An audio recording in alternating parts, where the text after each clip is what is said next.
Barcelona is preparing for a historic moment. Pope Leo XIV will visit the Basilica of Sagrada Família and will celebrate Mass to mark the 100th anniversary of the death of Antoni Gaudí.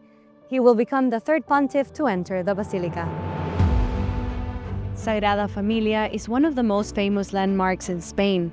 And coming up, we meet with members of the church here in Barcelona, for whom the completion of the Basilica's tallest tower is a profoundly significant moment. I think this is a wonderful moment for the city, because whether you like it or not, Barcelona's skyline has changed forever. We walk the streets of one of Spain's largest cities, tracing the footsteps of the man who became known as God's architect. We're in a place that was very dear to Gaudi. He came here every day. And we discover how faith is intertwined with people's lives here in this incredible city. At a time when things are difficult in Western Europe, this whole way of life, rooted in faith and pastoral ministry, continues to grow here.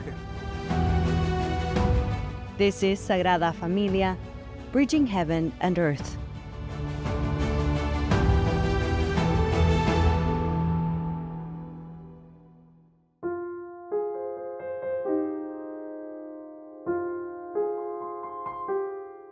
Visitors gaze upward in wonder inside the Basilica of the Sagrada Família. Each year, more than 5 million people pass through its doors. They come from different countries, speak different languages, and bring different life stories, all drawn together in a place that continues to captivate the world. Standing more than 550 feet tall, the Tower of Jesus Christ crowns the Basilica of the Sagrada Família, the church that will witness Pope Leo XIV's visit to Spain.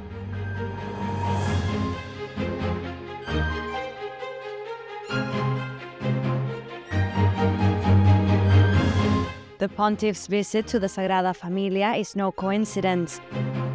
June 10th marks 100 years since the death of Antoni Gaudí, the architect who envisioned this temple and whose work has left an indelible mark on entire generations. To explore the church that will welcome the pontiff on this visit, we pass through the doors of the Sagrada Família and make our way to the Jubei railing. From here, the architect's models come to life, and you can see the columns that resemble trees in a stone forest and support the weight of the vault. This is Gaudi's most important model. Standing exactly 5 meters high, it represented the basilica's main interior space. This column would be this one, or this one. It branches out just like the model to support the side vaults and the central nave vaults, with all the weight transferred directly to the base.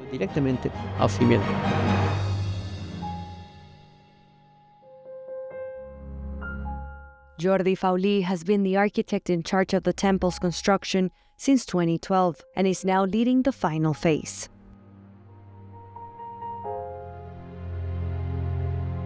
Our duty is to continue building the Basilica of the Sagrada Família, faithfully following Antoni Gaudí's design.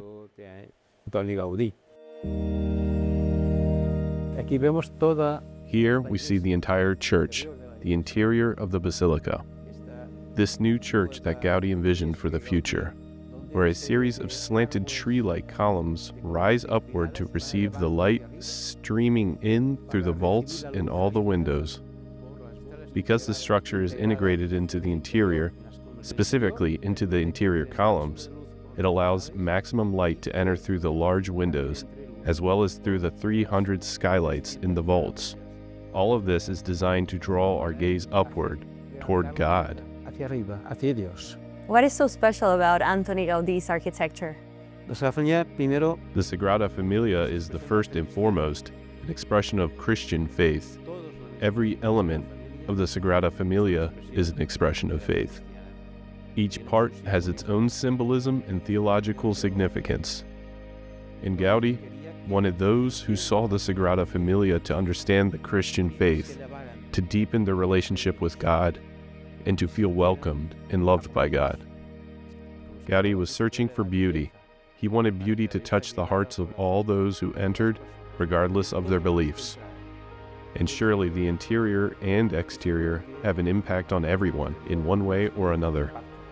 Gaudi expresses the Christian faith and the history of salvation, not only through art and scripture, but also through architectural shapes. The Nativity facade differs from the Passion facade because the former expresses the joy of life, with all of nature rejoicing around the birth of Jesus. The Passion facade, with its tense slanted columns, conveys the anguish and pain of Christ's passion and death, as well as the inevitable suffering in life. For the facade of glory, Gaudi designed a monumental portico in front of the four towers, featuring a series of lanterns that resemble trumpets rising upward, increasing in size and ascending toward the central point to convey a sense of elevation toward God. Do you believe that those who enter the basilica inevitably pray? They're moved.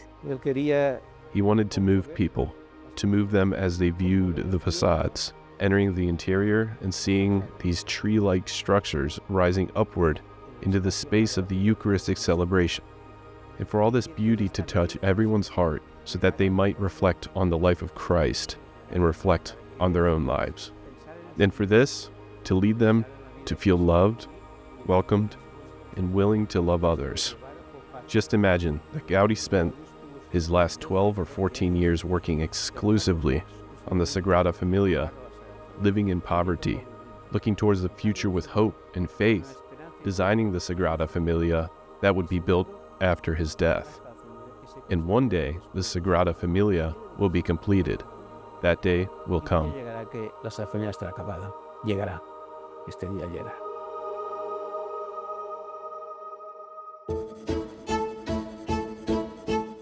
This is the city Pope Leo XIV will encounter during his visit. Barcelona, a city founded by the Romans and one that still thrives today as a major European metropolis whose lively cobblestone streets are the very same ones that Gaudi once rushed along. To better understand the Sagrada Família, one must discover the architect who envisioned it. We follow the path he walked every day through the streets of Barcelona and meet with the architect and writer Chiara Curti. There is something very special about Gaudi. Everyone who worked with him, his collaborators, whenever they write about his architecture, they cannot help but write about him as a person as well, suggesting that his architecture and his life were intimately intertwined. One of his disciples recalls that at one point Gaudi said it wasn't he who was building the Sagrada Família, but rather that the Sagrada Família was building him.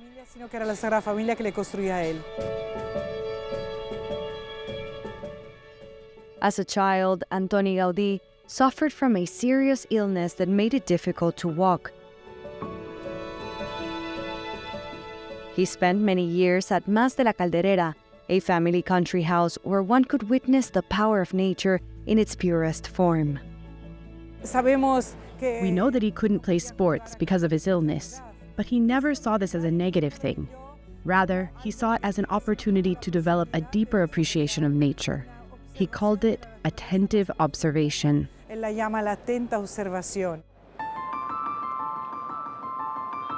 We make our way into Barcelona's Gothic quarter, towards St. Philip Neri Square.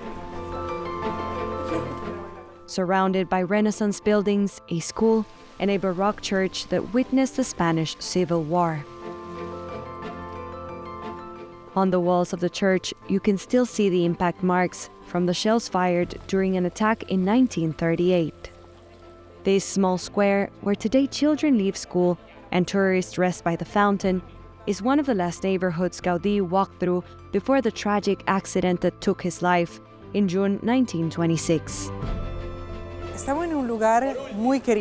We're in a place that was very dear to Gaudí. He came here every day. Gaudí was an avid walker. He walked over 6 miles every day. Gaudí didn't come here just to take a stroll, but to meet with his spiritual father every day. In fact, his trip covered practically the entire city, since he lived in Park Güell and walked all the way down to the Sagrada Família. Gaudí was actually hit by 2 streetcars.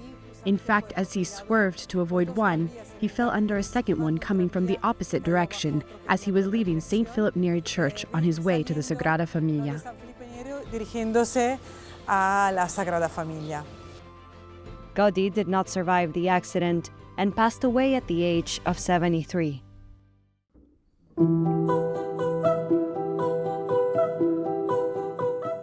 Although locals are proud of the Sagrada Familia now, that hasn't always been the case.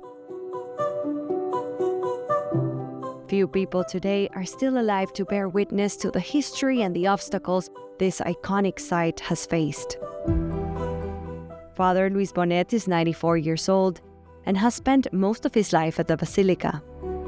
His father, Lluís Bonet y Gaudí, was born in 1893 and was a Catalan architect and disciple of Gaudi, whom he met in 1914. Beginning in 1952, he worked on the construction of the expiatory temple of the Sagrada Familia and designed the Passion facade with its bell towers. Mi hermano, el arquitecto. Two of his sons carried on his legacy, one as an architect and the other one as the rector. We meet with the latter. The parish's previous rector recalls how his father entrusted him with the task of compiling a list of saints. The stained glass windows of the basilica feature more than 750 names of shrines, saints, and holy cities from every continent. Bonet worked on the project alongside Joan Vilagrau, the artist who designed the stained glass windows. Father Bonet, you are 94 years old now, but you spent your childhood at the Sagrada Familia. Bueno, toda la vida. Well, my entire life, and I spent the last 35 years there as a parish priest. De párroco. Your brother and your dad worked in the Sagrada Familia. Toda mi. All of my family was involved, and when even some people opposed its construction, everyone in my family agreed that it had to go forward. Later, I worked on the stained glass windows. That was my contribution as well. Una aportación mía. La gente se queda muy. People are really amazed by them. They see how beautiful they are, especially in the afternoon. Light comes through the stained glass windows on the west during sunset. Since it's lower in the sky, the light comes in deeper. That creates a really beautiful effect. People are amazed by the colors. Muy bonito. La gente se queda maravillada de ello. You decided the phrases that we can read on the stained glass windows. Yes, many of them. For example, what do you read here? Fátima. Fátima, ¿ves? They're arranged so that the most beautiful ones are here. It looks really beautiful. You were there at the Sagrada Familia when Pope Benedict XVI came. Yo estuve siempre. I was always watching from behind. They told me, look, you're going to the ceremony, where the altar is sprinkled with water and the walls are too. Where the Pope also anoints the altar with holy oil, but they told me, you're going to bless the wall of the Passion of Christ. I was very happy to do so. Everywhere I've been happy to be there and to serve people. I've always been content, because once I've been somewhere, I never forget that place. I'm always with the people. I never say goodbye. I'll always love them. They're in my heart. I've known them well, and I'll keep them here with me. I remember them and pray for them. Y me acuerdo y rezo.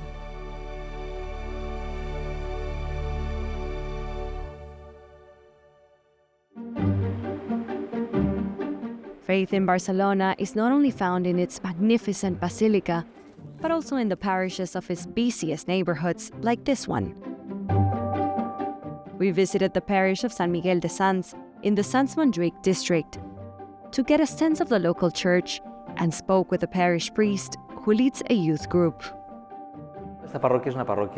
This parish is located in a very cosmopolitan neighborhood with a large population, and we minister many families. To be honest, I think it's a vibrant parish, many young people, and we're seeing a certain revival of the faith. Our world is fast-paced and often feels empty, and that is why we see a need for a sense of community. There's a bit of a stereotype out there that young people today aren't interested in the church. But in my experience, that's not the case.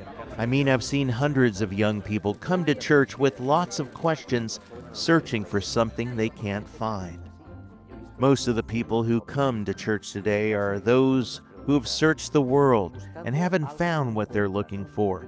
They haven't found themselves, or they feel a deep emptiness, or they've tried everything and in the end haven't found what their hearts were seeking.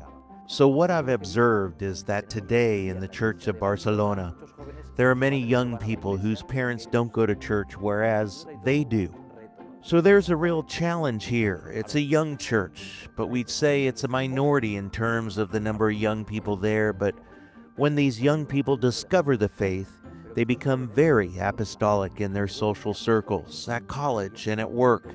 And they want their friends to meet the one who has changed their lives.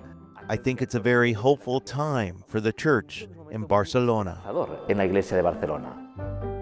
It was a wonderful experience because I was welcomed so warmly here at the parish, and they helped me through my conversion process. Now I'm helping out here with various projects, including catechesis and university student groups. We have a lot of them here, and I'm very happy to be able to help and to live out my faith as part of a community. I was full of questions, and what the world had to say, the way of life the world offered, didn't convince me, so I started searching on my own. I also found many people preaching online who helped clarify a lot of things. The church is the path to heaven. I believe it is the path that Christ has left for us here on earth. It's the fast track to the right way to live life, to live joyfully and bear fruit here in the world. This past year, a group of us college students have been meeting on Thursdays for adoration. We listen to talks and testimonies. Honestly, it's a place where you can take a break from the week, where we're a group of people who share the same desire, ultimately the same concerns, and who share the same daily university life. Perhaps not living in such a Christian environment makes you appreciate when you have friends who share the same ideals, goals, and faith. It is something wonderful and leads to very deep friendships. I first became interested about 2 or 3 years ago. I started attending a Protestant church, and a little over a year ago, I began to explore the subject a bit more and do some research. I looked into the Church Fathers, Catholic ideas and dogmas, the Eucharist, and I found it all incredibly fascinating. Do you think the Sagrada Familia is a witness of faith in the country? Well, the Sagrada Familia is increasingly becoming something of an icon, and of course, now that the cross will be blessed, we find that suddenly all of Barcelona, if it so chooses, can look up and see that there's a cross there, a cross that's illuminated day and night. The relationship between Barcelona and the Sagrada Familia is a bit of a love-hate relationship. At first, there was great fascination, but there was also constant criticism. People would say, well, what's the point of that? What is it for? And in fact, it was thought that it would never be finished. Then there was a boom, especially after Pope Benedict's visit. And so now Barcelona and the Sagrada Familia are inexplicably linked. But that wasn't always the case. But another path has also been set into motion, the canonization of Antoni Gaudí. Of course, he is not only a brilliant architect, but also a genius saint. There haven't been many like him in history. A brilliant man with an impressive personality and dazzling creativity. Meeting Jesus changed his life and transformed his work from something done for himself and his ego into a service to God. Only a saint could say that and live by it. But I believe that we now have a duty as a Church of Barcelona to deepen our understanding of his spirituality, to learn about the story of his faith, his conversion, and his spiritual journey, for perhaps one day he will be Saint Antoni Gaudí. Antoni Gaudí, que a lo mejor un día será San Antonio Gaudí. In Barcelona, a city that for decades saw its churches standing empty, something is changing. According to the Archdiocese of Barcelona, attendance at Mass among young people has doubled since 2020. And here, in the shadow of a basilica that has been under construction for more than a century, a young church is slowly reinventing itself.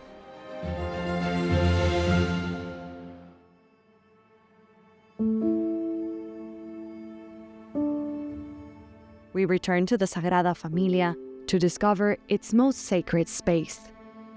The crypt is the heart of Sagrada Familia. It was the first part of the basilica to be built. Here, Mass is celebrated in different languages, and today it is filled with the voices of students from the Tarragona Conservatory of Music.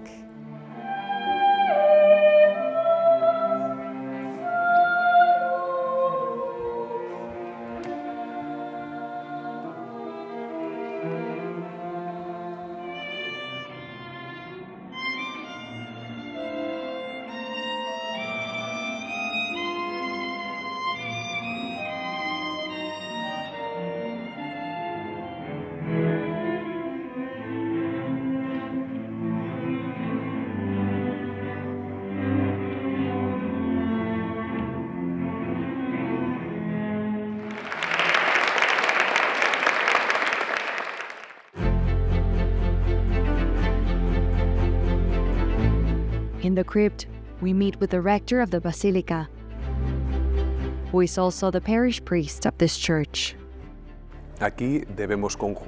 Here, we must combine the more immediate responsibilities of the parish with an openness not only to the city and the diocese, but also to the entire world as an international sanctuary. And so we must bring these two dimensions together, which is not always easy, but we try to turn this difficulty into an opportunity. The opportunity for the parish community to be a welcoming home to all those passing through as tourists or pilgrims, and at the same time, for this international dimension to enrich Sagrada Familia. Even in these difficult times in Western Europe, our life of faith and pastoral ministry here continues to grow. We are standing in the crypt of the Sagrada Familia, where we have an image of the Annunciation, but we also have the remains of Gaudi. Why is this important? Gaudi was not the first architect of the Sagrada Familia. The diocesan architect at the time had designed a neo-Gothic church and begun construction, but after a year, there was friction between the architect and the Association of Devotees of St. Joseph, which was behind the project, and the architect walked out, so they had to find a replacement. They approached a young man who was only 31 years old and had been practicing architecture for just 4 years. And that is how Gaudi joined the Sagrada Familia. He continued the work and completed it. The crypt where he is buried retains this neo-Gothic style, though he added his own touches, making it taller so that light would enter from all sides and incorporating elements of his more modernist style. He saw it completed, and after finishing the crypt, he continued with the apse and the nativity facade. The fact that Gaudi is buried here is significant because, in fact, this is his masterpiece. In fact, he devoted more than 40 years to Sagrada Familia, from the age of 31 until his death at 74. Building this church made Gaudi increasingly like a man of the church, so that he devoted himself more and more intensely to the construction of the Sagrada Familia. In fact, for the last 14 years of his life, he devoted himself to it exclusively. At the same time, he did not merely dedicate himself to the construction.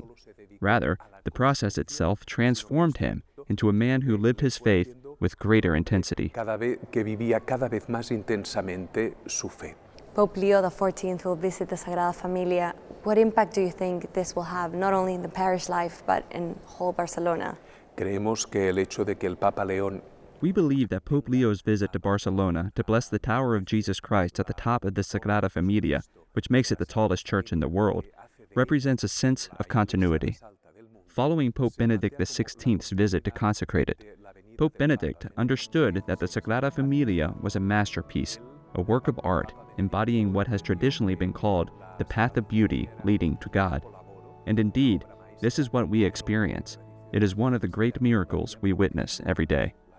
Upon entering the Sagrada Familia, people gasp in awe at such beauty, and after gasping, they end up opening their hearts, no matter how close they may be, to the author of this beauty. And I believe that Pope Leo XIV understands this reality, and that is why he believes it is worth his while to come and dedicate it personally. I am sure it will help bring to fruition what Gaudi intended by building a church with such a tall tower. He did not want to break any records. His intention wasn't to be the greatest, but rather he wanted to reflect how in some way this basilica unites heaven and earth and invites us to lift our gaze toward the cross, to rise up and look toward Jesus Christ, who through his cross has opened the gates of heaven for us. Even when the construction was barely beginning, Gaudi already said that someday people would come from all over the world, and that's become a reality. We see it every day. There are countless testimonies from people who hadn't gone to confession in years and years, and yet Sagrada Familia has touched their hearts and brought them back to faith. Y las ha devuelto, ¿no?, al camino de la fe. In a modern, diverse, and international city, all it takes is to look up to discover a new angle of the Sagrada Familia. The inauguration of the Tower of Jesus Christ, visible from different points across the city, will make the Pope's visit a moment rich in symbolism. And as preparations continue for the papal visit, the Basilica's current chief architect is struck by the view from the Juve railing. This is one of the Sagrada Familia's most beautiful features. The sight of its facades is deeply moving and prompts one to reflect on one's own life through the lens of the history of salvation, whatever one's belief may be. Then, upon entering the interior, one is once again captivated by the space filled with light, where the structures rise upward. What Gaudi really wanted was for visitors, when they saw the Sagrada Familia from the outside or stepped inside, to be spiritually uplifted, and he said so himself. Se elevase espiritualmente, lo decía. As evening falls over Barcelona, the Basilica of the Sagrada Familia closes its doors once again, preparing to welcome the millions of pilgrims that will cross its stone threshold, a place that bears witness to history and to the Christian tradition. In Barcelona, Paola Flynn, EWTN News.